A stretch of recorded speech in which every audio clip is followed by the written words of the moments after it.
Goeiemôre en welkom by ons reis deur die boek van Matteus.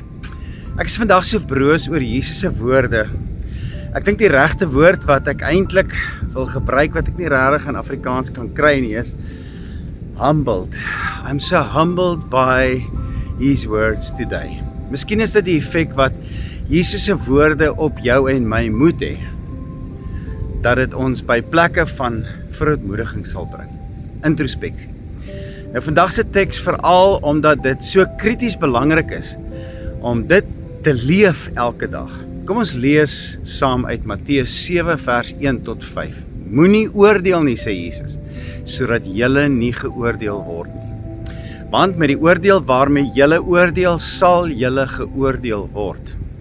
En met die maat waarmee jy meet, sal daar vir jou gemeet word. Vers 3 sê, en waarom sien jy die splinter in die oog van jou broer, maar die balk in jou eie oog merk jy nie op nie? Of hoe sal jy vir jou broer sê, laat my toe om die splinter uit jou oog uit te haal, en kyk, in jou eie oog is die balk. Geveinsde, sê Jesus, haal eers die balk uit jou oog uit, en dan sal jy goed kan sien om die splinter uit die oog van jou broeder uit te haal. Nou, hierdie teks is so vol gepak van kosbare inhoud en waarheid wat ons die hele dag sal kan besig hou. En 10 minute is net heeltemal te kort. Ek dink die eerste beginsel wat ons moet trek uit Jesus se woorde vandag is dat ek en jy nooit op enige stadium van ons lewe ooit by 'n plek kan of sal arriveer waar ons in die posisie sal kan wees om 'n oordeel te vel oor iemand se optrede en sonde nie.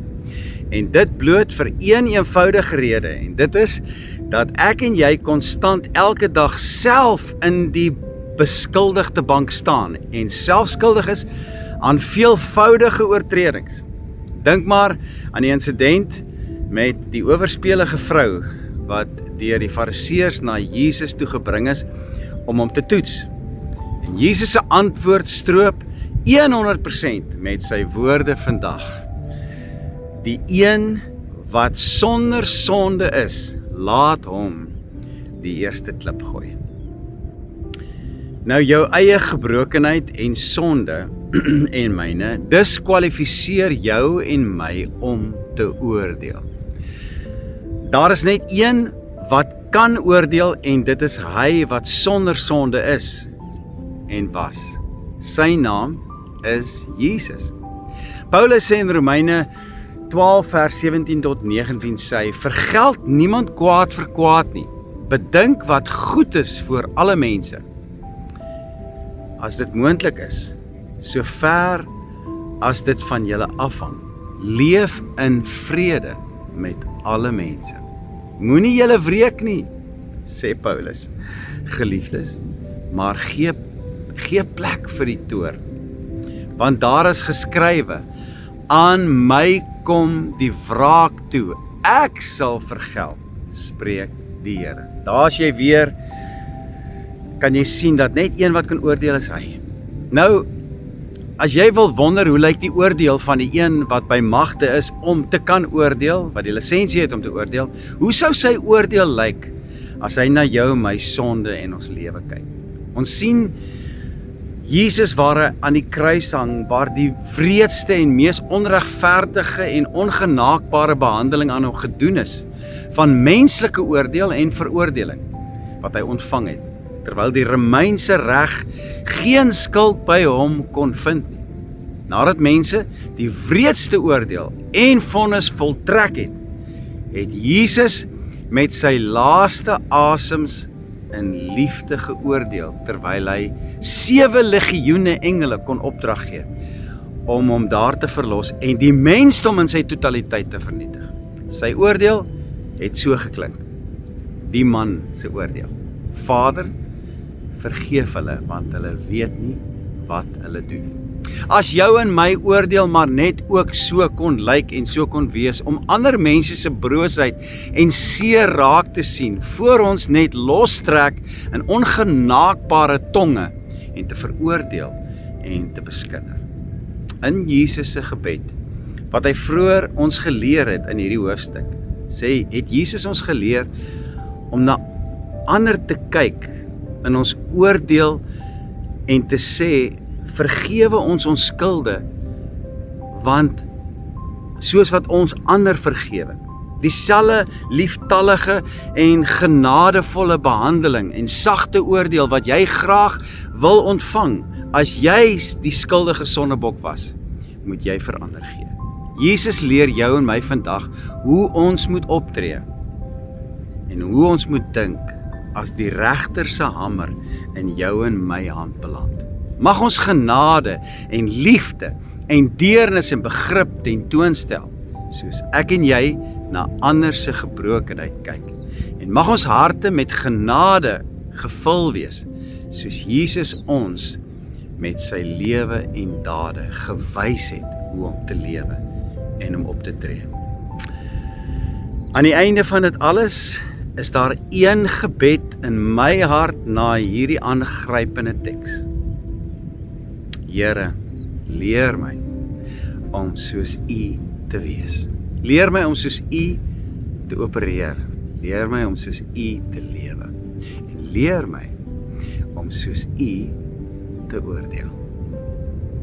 Mag ek en jy hierdie hartsaak vandag aangryp en mag ons minder gretig wees om te oordeel en meer om te omhels, te vergewe en vry te spreek.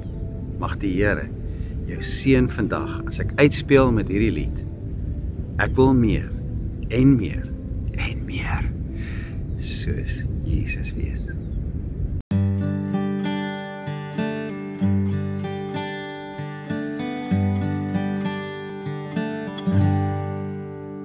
Here Jesus, maak my skoon, dat die Gees in my kan woon, want ek het dors om naby aan U te kom.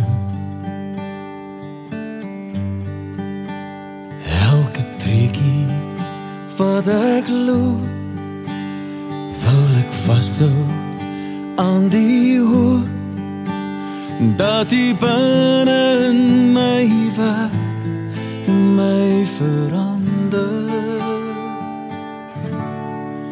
Want ek wil meer soos Jesus wees, en ek wil doen wat U begeer. Sal U die werk wat U begin het in my voltooi, sal U my elke dag verander net soos U wil.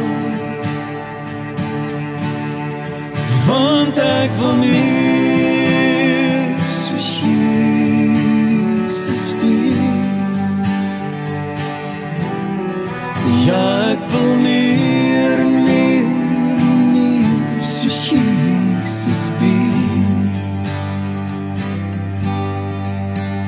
Abba Vader, ek bely al die sonde binne my, en ek wil beheer dat U bloed my nou bevry.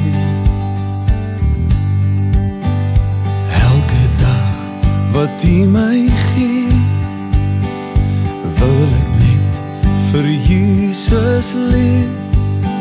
Sal U deur die Gees my lewe kom verander. Want ek wil meer soos Jesus wees, en ek wil doen wat U begeer.